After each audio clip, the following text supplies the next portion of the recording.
পায়রা পোর্টটা আমাদের কৌশলগত এবং ঐক্যবদ্ধ না হইলে আমাদের কিন্তু এটা বাস্তবায়ন করা সম্ভব না। এবং আমি আমাদের অর্থমন্ত্রীর সাথে আমার সাথে প্রচণ্ড বার্গেনিং হয়েছে, লাস্টে সে রাজি হয়েছে, ঠিক আছে তুমি কাগজপত্র নিয়ে আসো, আমাকে বুঝাও, আমি দেখি ওখানে কী করতে পারি। এর মধ্যে আমি কলাপাড়াতে চিফ ইঞ্জিনিয়ার ওদের যে বোর্ডের চেয়ারম্যান সাথে নিয়ে বসছিলাম, উনি আমাকে বলছে আপনি আমাকে বছরে 4,000 কোটি টাকা দেবেন মাত্র, আমি গভর্নমেন্টকে 50,000 কোটি টাকা দেব। যে আমাকে 4,000 কোটি টাকা দেবেন, আমি আপনাকে 50,000 কোটি টাকা দেবো।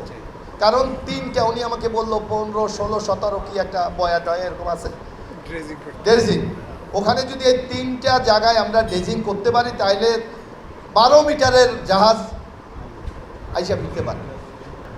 আমাদের ওখানে চায়নার একটা বিনিয়োগ টিম ঘুরতেছে, যে ওখানে আপনাদের পোর্টের প্রায় মনে হয় 900 না 1000 একর জমি একর করা আছে, একর।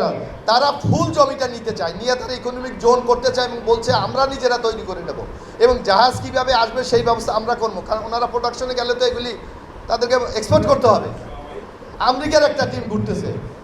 একমাত্র পোর্টটা যদি আমরা চালু করতে পারি তাহলে দেখবেন এইটাকে কেন্দ্র করে বহু ইন্টারন্যাশনাল এবং বাংলাদেশের যে তৈরি ভাই জানতে পারে, আমাদের বসুন্ধরা ঘুরতেছে, আমাদের স্কোয়ার গ্রুপ ঘুরতেছে, যে এরা নিজেরা ওখানে আলাদা শিল্প অঞ্চল তৈরি করবে।